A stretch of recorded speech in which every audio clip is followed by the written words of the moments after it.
Hello, writers. Have you ever bought a writing craft book someone says you just have to read? Is it still sitting on your shelf? Have you even cracked the spine? That's totally me. Don't ask Renee how many craft books she owns. Why do we keep buying these books we never read? We all want to improve as writers, but that's hard to do alone. That's why we started the Words to Write By podcast, to tackle these books together, chapter by chapter, and learn from their advice. Or not. Sometimes they're wrong. Hi, I'm Renee Nelson, former college writing instructor turned full-time writer and podcaster. After many years, I finally have a complete draft of my memoir. And I'm Kim Smuga-Otto, author of the humorous fantasy series Boy Bands and Dragons. The first book, Our Comeback Tour Slaying Monsters, will be released this year by Riverfolk Publishing. And now, on with the podcast.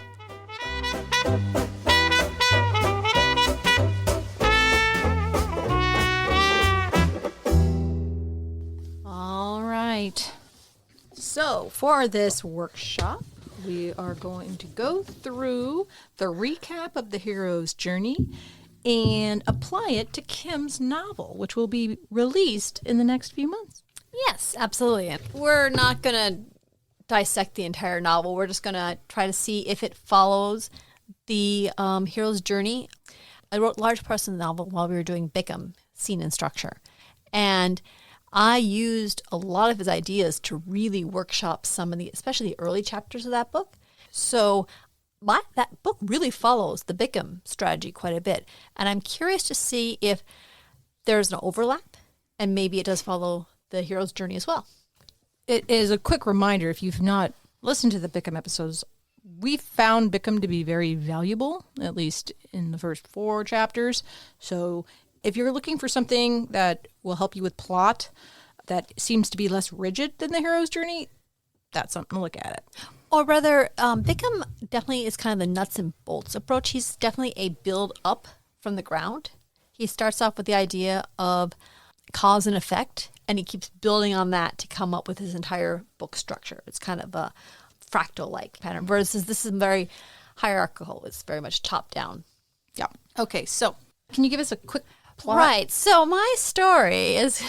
I'm going to get a lot of practice doing this. This is a good reason to do this on the podcast, too. So my series is called Boy Bands and Dragons, and it is about a has-been boy band that gets teleported to a fantasy world, and they need to save the world. Cool. It follows certain D&D conventions. It's a fun, humorous story. The boy band members are very hot, but very much archetypes of boy bands, and the fantasy stories are full of fantasy tropes as well. So it's just a fun combination. It's funny too. Yes. Because if you ever were into boy bands, even if you weren't, but if you were ever into boy bands, it's like Kim makes sure there's something there for everybody. It's hilarious. All right. So we're going to see if it follows the hero's journey. Yes, absolutely. And a bit of background, the main boy band characters are Tristan. He is the heartthrob and has had a very successful career. He's the Justin Timberlake, the Harry Styles, for those of you in the know. He's done amazing things. And Kyle was always a very minor performer in the band. He was the one you always forgot about. And he went on to go to college. And the story starts with them getting the band back together again before they all get zapped to the magical world. So who's the protagonist? The protagonist is Kyle. Okay, it's not Tristan. No, there's another main character in it named Sufi, who's from the magic world. Okay. The first step is the ordinary world. Do you introduce the ordinary world to the reader in your book? Yes. How do you do that? So it's an Izeki. They go to a magical world. There's a very obvious ordinary world, which is our world. And then there's the very obvious fantasy world they go to. Now, the ordinary world is, this has-been band that is going into a studio or is going to be practicing with VR headset to put on a virtual concert to become world famous. So their ordinary world's a lot more interesting than the Shire. Right. But there is an ordinary world. But it is an ordinary world in the sense. Them. Yeah. And it's a world that we, the audience, can recognize, more or less. Okay. Do they get a call to adventure? They put on the VR headsets and a little message appears in the VR headsets that says, "The realm of Mithril is in peril. Dark forces are amassing to disrupt the balance and throw the world into chaos. Only you, brave heroes, can avert catastrophe. Prepare for transport. I don't know if that's the call to adventure, actually. Okay. I wouldn't agree. All right. Because that really, they're not really answering the real call. Well, Bilbo and the Shire had a bunch of house guests that said, come on an adventure with us. He had a better understanding of what he was getting into than your characters do, because they get transported. They're not agreeing to get transported. It just happens to them. But the call isn't I want to do this thing. The call happens regardless of whether they're ready or not. I think there has to be some kind of choice involved. No. Is it answer the call or is it? They receive a call to adventure. And then the next step is they are reluctant at first or they refuse the call. Maybe. So it shows they can refuse the call. Okay, so I thought your call to it. So later on in the book, somebody comes and frees them from this temple. Yes. Right? Because they've been transported to this temple. And she's like, welcome to Mithril. And is like, you're supposed to go on a journey.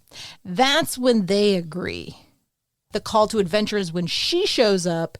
They realize, well, at least Kyle realizes where he is, and they all agree to do it.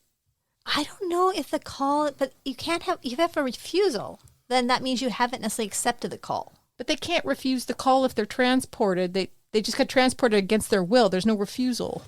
They don't even have a chance to refuse. They just end up there. Often the call isn't something the character wants or agrees to, but it just happens. Okay. We're going to go back and forth. I don't see any, it seems like there needs to be some kind of active choice in the matter. Even if they're transported somewhere, the stakes have to be presented to them, and then they have to actively say yes or no to it, and then eventually I'll just say yes. So I hate to go to movies, but so Dorothy and the Wizard of Oz. She gets pulled by a cyclone. Yeah. That's the call to adventure. No, I don't believe that's called an adventure. The call to adventure is when the White Witch is like, you killed this other witch, and now you have to go to Oz.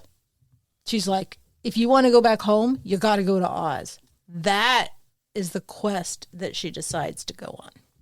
One of us is misunderstanding this. It's probably me, but that's how I took it. Because Bilbo's like, I will totally do this. He gets up and he goes.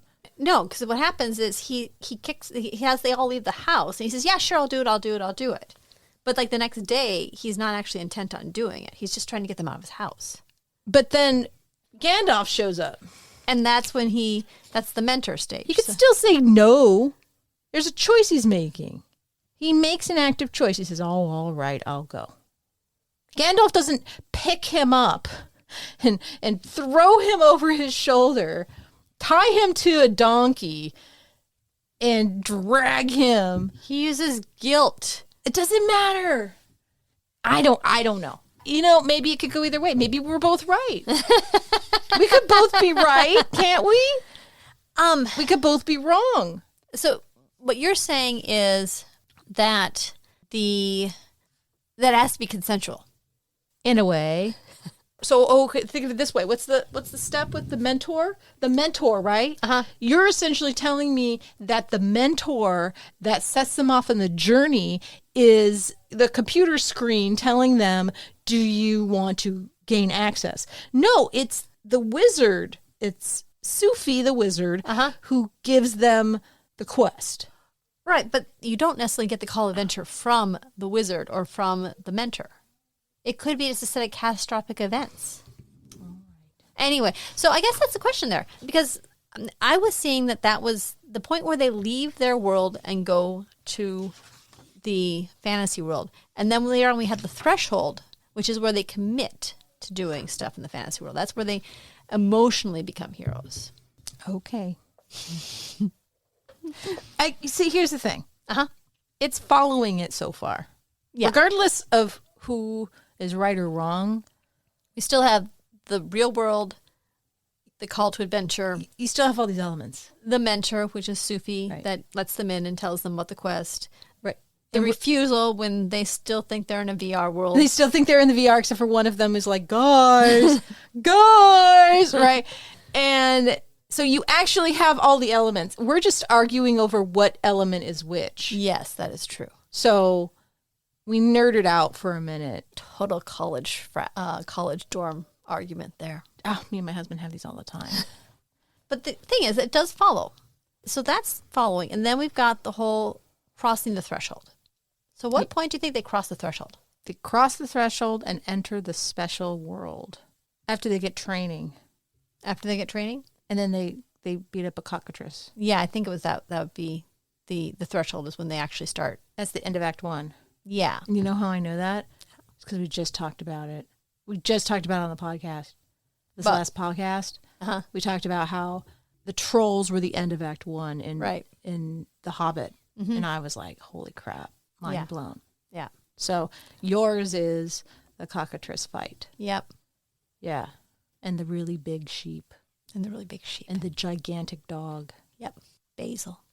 Basil, the blink dog. Yep. That dog is adorable. I believe I said that Kyle Sook looked at it and said, it's like you crossed a pug with a rhinoceros. Yeah. Does she get to stay that big? Because that would be awesome. I think she does. Oh, thank you. Oh, goody. That's the great thing about, like, you know, when you It's really my like a book. book. It's your book, but I'm friends with the author. And then I could be like, do I get to have this thing in the book? Like, I want her to stay big. Yeah. Okay. So then they encounter tests, allies, and enemies. Yeah. So we're going to say the cockatrice fight was all threshold. End of Act 1. End of Act 1. And then they have a bunch of other fights. I mean, the problem is, when I was writing the book, at that point, I was like, okay, now I just need to have a whole bunch of good action scenes. And I just kind of kept the action scenes going.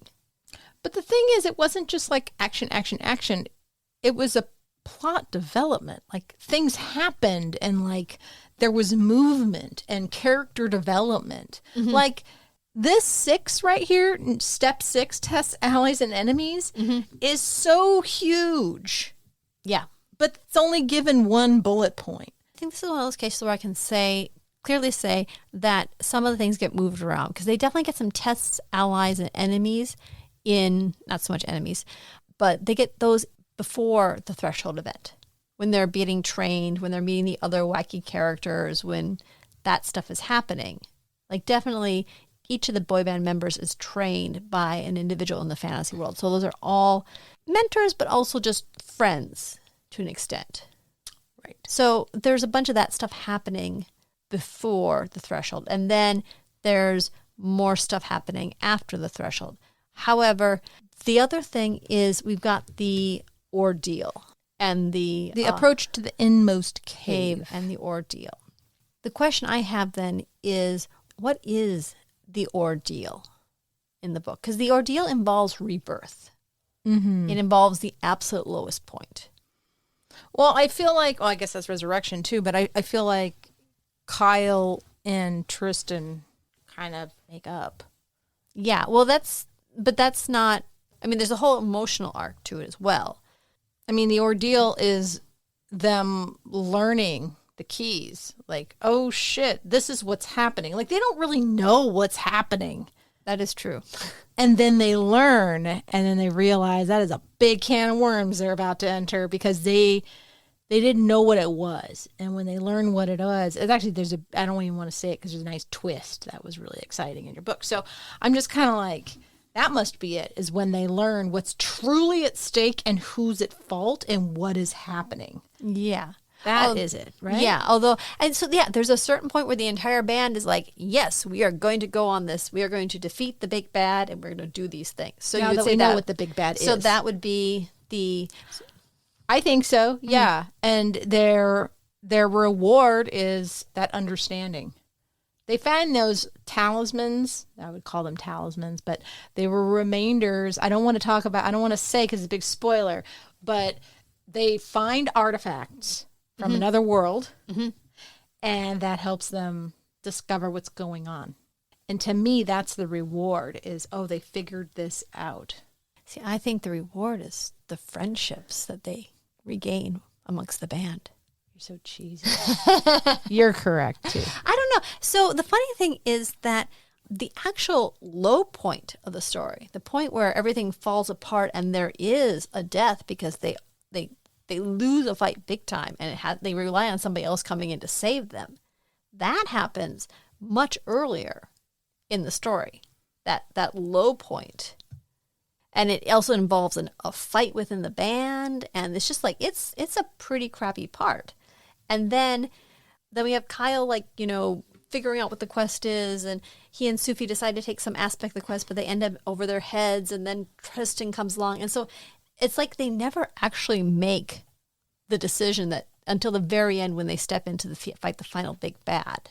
But a lot of like the ordeal happens earlier, I feel like. Well, I don't know. It gets introduced. There's a character, a very specific character that gets introduced that is the cause of a lot of these things. And there's some trials with this thing. You mean when Kyle's figuring things out, those trials? Or are you talking about when Sufi and Kyle go on the Druid Deer out for the adventure? I'm talking about the nymph they find. And then she's like... Dryad. Sorry. The dryad they find, and she's kind of nasty. Yeah. So that is the ordeal. I mean, you go literally into her world. It's like dark almost, you know, like you are now in a forest that she fucking controls. But here's the question. Is that the ordeal or is that the road home? I don't know. In a way, it feels like at that point they have more purpose of what they're doing. I think that's the interesting thing about the hero's journey is that the climax is not the ordeal. Wait. The dryad is totally the ordeal because there's another element going on beyond the dryad. It's not just the dryad. There's more. That's the road back. The road back is the final big bad. It's the final big bad because you think she is the big bad. Oh, they've discovered the truth. They figured it out. Then they got some issues, but then it gets a thicker. They enter, you know what I'm talking about. So what I also was realizing is I have two sets of main characters. I have Kyle, but I also have Sufi. And Sufi's on her own particular journey as well. And it's almost an inverse because Sufi is the mentor for the boy band. But technically the boy band is kind of the mentor for her. Because she starts off in the real world, in the ordinary world, which is she is stuck in Bidlow. And it's a boring place. And she doesn't like it. And she wants an adventure. Right, because she's like a failed wizard. She failed out of wizard college. Yeah. And she's kind of a disgrace to her family who come from like this long line of famous wizards. She can't get her magic right. The call for her is deciding that she's going to let these heroes out. These heroes from the other world have been sent to Bidlow for this quest. And nobody really wants to let them out because they're going to want to wait. Her uncle is away right now. And when the wizard gets back, they'll officially do all that stuff. So they're kind of like stuck in a transport unit. Yeah. Like in Star Trek. Yeah. When that episode with Scotty. Oh, yeah. The new Next Gen when he shows up to have the cameo in the... Yeah. He was like stuck in a transporter for 75 years. Yeah. So her call is when she decides to let the heroes out. And then later on when she's teaching Kyle magic, he's also kind of encouraging her emotionally that she can do various things. So he's the mentor. And then we have crossing the threshold. Cross the first threshold. Right. So end of Act 1. Yeah. So she's not involved in the cockatrice fight. She's been kind of sidelined at that point. But later on in the story, they have the option of traveling to another part of the world. And they are literally going through a kind of portal thing. And she almost doesn't go through. But at the last minute, she decides to go through. So there's a physical threshold that she goes through. And then there's a whole bunch of fighting stuff. And then we've got approaching the inmost cave. At some point, they're in a really bad situation. And it's Sufi's magic that she finally figures out how to make work right that saves the day. So then that's the ordeal. And the reward is that she levels up. Mastery of her skills, yes. Yeah. And the other reward she gets is that she asks the band if she can be one of the hero party. Yeah, I remember that. So that's a reward there. But then we got the road back, which is the point where they're not really willing to continue on the quest. They're kind of feeling a little bit secondary. But Sufi decides that she is going to continue the quest. And she picks Kyle to come with her. And that's when they get a chance to go find this magical weapon. They do all these things. So that's the journey back. So you've got two protagonists, in a sense, as heroes, going on their own journeys. Yeah. And in parallel to each other, but they're all personalized. Yeah. That's cool. Yeah. And then like you can look as far as the resurrection, all that could be the final set of we don't want to go into it because it's a really good ending, and I don't want to. I don't even like the fact that we mentioned dryads at all. I don't even like that. But Kim's going to reveal what she wants to reveal. So yeah, Sufi's journey follows this really well. Yeah, so I would say Kyle and the boy band, they don't quite follow this, but Sufi totally does, like you just said, and I just repeated it emphatically with emphasis. And so you are now writing the second book. Right. And you definitely want to follow this. I think it's going to fit a little bit better because that book is told from another boy band member of the boy band, Oscar. He is much more of a traditional hero in the sense that he is reluctant and it's a new adventure, but he gets brought along in the various stages that he goes to accepting and the things he does. I think we'll actually follow the hero's journey much better. Okay. So the activity then for you, dear writer, is to go through a draft that you have written or a book you've written or a book you really like and just map out what you think the hero journey was and all the plot points. Are you going to do that? With what book? The one in your head. Yeah, that was the goal, right? But I mean, do I have to do it to this whole thing right now, or am I doing it slowly as we read the book? I think you should start off now with what you think it's going to be. Oh. Just so you have it down, so that you have that in your mind, that when we're going through the different stages in depth, you can say, this is what I thought it was. Do I still think that's what it is? So do I have to reveal it now? No. We'll save it for another time. Okay. But your job is to take this checklist and see what parts of your story fit what. Map it to my story idea. Yeah. I have not written any of this. Like, none of it has been written. None of it. It is an idea. So it is starting from scratch. Yeah, but I think you're far enough in your memoir right now that you can take the time to do a little bit of this on the side and then jump back in the memoir. Yeah, it'll be a fun, nice little break. Yeah. All righty. Well, that was our workshop. Was that helpful to you at all? Well, I didn't think Sufi's would match quite that well. I kind of had an idea, but I did it myself, and I really did feel like it kind of fell apart after the initial. I couldn't quite figure out how it matched. It's out of order, and I really do think that the ordeal is the fight in the forest, because that emotionally has the feel of the ordeal. But then, there's more fighting, or there's more discovery, or there's it gets stretched out, and the fact that they don't really even know what they're doing for most of the book kind of obscures that they're actually doing these things, as opposed to The Hobbit. It's very clear. Right. They're on a quest, and they keep getting off track. Yeah. So you didn't plan to use the hero's journey. Your story, or at least Sufi's specifically, follows this. Do you think it's because, did you know it on the cellular level? Was it this is the way, Sufi, or did you watch a lot of movies? Or is this how you think a story is told, and that's why it tended to follow this? I have read so many female protagonist fantasy stories. And they all follow this? No, they don't. But enough of them, either they follow that or they did it differently and I didn't really care for it. I mean, a lot of Sufi's behaviors it follows this, but doesn't necessarily follow in the traditional girl heroine for a story. Mm-hmm. So there was a lot of stuff that was kind of reversed what I thought. The thing about it, sometimes even when you reverse something, you're still actually following the overall script. Right. But it's novel because it's been flipped. And that's what readers really like. I like that.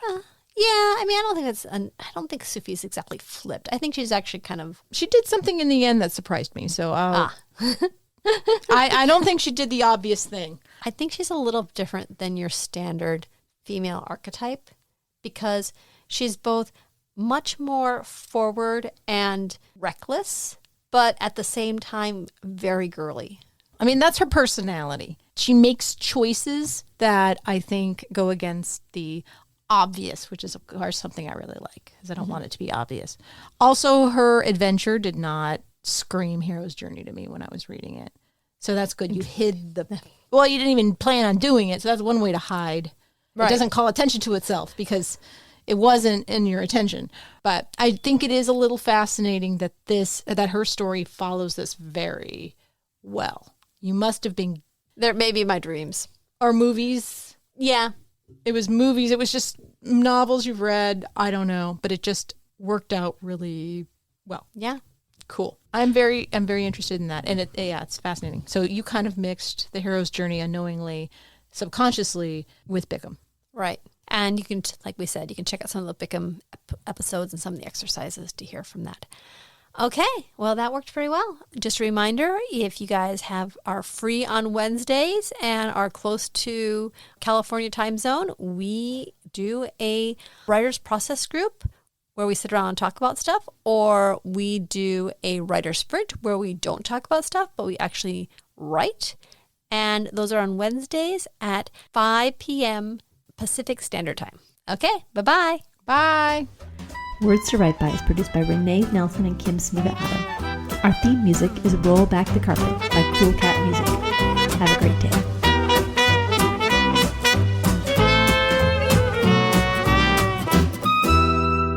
Damn it. Don't put that in the podcast. Take it out because I should know his name. I just saw him in a play. Okay.